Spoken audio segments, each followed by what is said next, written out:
Hello, আসসালামু আলাইকুম। কি অবস্থা সবার? This is Shashi from Shashi's diary. একদমই নর্মাল আর বেসিক একটা দিন আজকে। আমার ক্লাসেস তো শুরু হয়ে গিয়েছে, কিন্তু আজকের সব ক্লাস অনলাইনে। সকালবেলা আমার প্রথম কাজ হচ্ছে ঘুম থেকে উঠে 1 কাপ গরম পানি খাওয়া। ক্লাসে যাই কি জবে যাই কি আপনাদের জন্য ভিডিও বানাই, আমার গলা আমার জন্য অনেক বেশি ইম্পর্টেন্ট। এটার আমাকে অনেক টেক কেয়ার করতে হয়। প্রথম আমি যখন ক্লাসেস শুরু করেছিলাম আর আমি দেখতে পেলাম যে আমার কয়েকটা অনলাইন ক্লাস আছে, আমি না খুব বিরক্ত হয়েছিলাম। আরে অনলাইন ক্লাস করার জন্য বাংলাদেশ থেকে ইউকেতে এসেছি, মানে ক্লাসে যাব, সবার সাথে ইন্টারাকশন হবে, একটা ফিজিক্যাল ক্লাস হবে। ফিজিক্যাল ক্লাসের ভাইব ডিফারেন্ট থাকে। কিন্তু এখন যখন আমি অনেকগুলো ক্লাস করে ফেলেছি, এখন আমি বলছি আই উইশ সবগুলো ক্লাস অনলাইনে হতো। এত কষ্ট করে আর যাওয়া আসা করা লাগতো না। শুরুতে অনেক তেল থাকে তো সবকিছুই মনে হয় আচ্ছা এটা হতে পারতো, ওটা হতে পারতো। এখন মনে হয় যে যেটা হচ্ছে ঠিকই হচ্ছে। আমার একটা অনলাইন ক্লাস করা শেষ, আর একটা ক্লাসের মাঝখানে 1 ঘন্টার ব্রেক আছে, এই জন্য আমি শাওয়ার নিয়ে ফেলেছি তাড়াতাড়ি করে। এখন তাড়াতাড়ি নাস্তাও করে নিব। আজকে আমি স্পেশাল ব্রেকফাস্ট করব। আজকে আমি আলু পরোটা খাবো। কতদিন ধরে এই ধরনের ওয়েদারে আমার আলু পরোটা খেতে ইচ্ছে করছিল। এত জিনিস বাসায় ছিল না, এই জন্য আমি ফ্রোজেন আলু পরোটাই কিনে এনেছি। এখন কয়েকটা কথা আবারও ক্লিয়ার করে দিই, কারণ সেম কোয়েশ্চেন বারবার আসছে। আমি অলরেডি এটা নিয়ে ভিডিওস বানিয়েছি। আমি যে এজেন্সির হেল্পের মাধ্যমে ইউকেতে এসেছি সেটার নাম হচ্ছে এডুকো পাথওয়েজ। আমি এখানে যে সাবজেক্টে পড়াশোনা করছি সেটা হচ্ছে MBA international masters in business. আমি ব্যাচেলার্স করেছিলাম computer science and engineering A from BRAC university. অনেকেই কোয়েশ্চেনটা করে থাকেন আমি ইঞ্জিনিয়ারিং থেকে বিজনেসে কেন শিফট করেছি। আমি একটা মার্কেটিং এজেন্সিতে কাজ করেছিলাম, সেখান থেকে আমার বিজনেসে একটু ইন্টারেস্ট জাগে। দেন আমি একটা IT সেক্টরেও জব করতাম, সেখানে ম্যানেজমেন্টে আমি ছিলাম। সব মিলিয়ে আমার কাছে মনে হতো যে বিজনেস ফিল্ডে আমি কিছু করতে পারবো, আর MBA ডিগ্রিটা আমাকে হেল্প করবে। যে কোনো মাল্টিন্যাশনাল কোম্পানিতে যদি আমি কোনো ম্যানেজার পোস্টে অ্যাপ্লাই করতে চাই, I need MBA degree. Business ফিল্ডে কাজ করে আমি যে মজাটা পেয়েছি সেটা আমি IT রিলেটেড কাজ করে কেন জানি পাইনি। এজন্য MBA অ্যাপ্লাই করার সময় আমার অনেক প্রবলেম ফেস করতে হয়েছিল। অনেক ইউনিভার্সিটি থেকে একসেপ্ট করছিল না কেন আমি ইঞ্জিনিয়ারিং থেকে MBA তে শিফট করছি। অনেক জায়গায় এক্সট্রা অ্যামাউন্ট দিয়ে আমাকে ফাউন্ডেশন কোর্সও করতে বলা হয়েছে।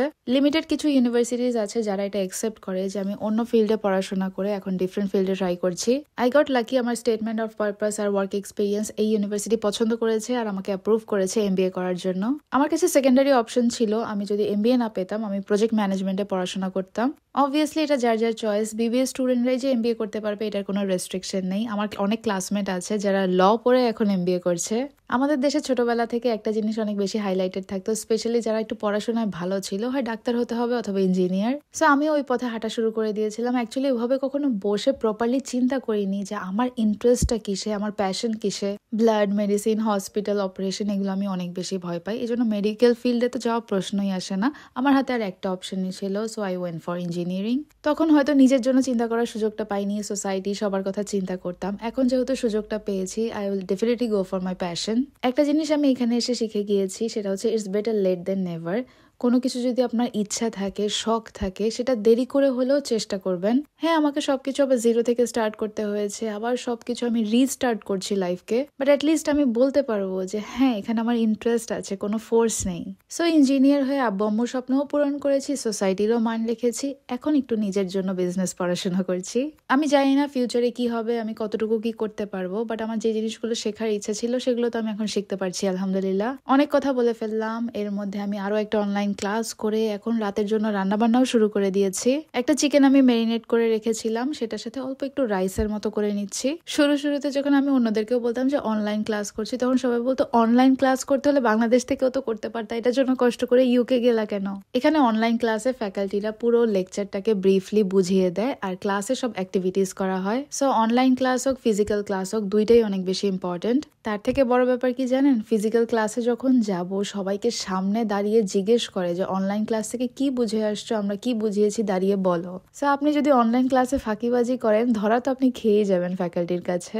আজকে আমার বাইরে কোনো কাজ ছিল না, এই জন্য আমি বাসা থেকেও বের হইনি, বাসায় দিনটা কাটিয়ে দিয়েছি। আজকের রাইসটা একটু ডিফারেন্ট ভাবে রান্না করার চেষ্টা করেছি। সবসময় একঘেয়েমি খাবার খেতে ইচ্ছে করে না।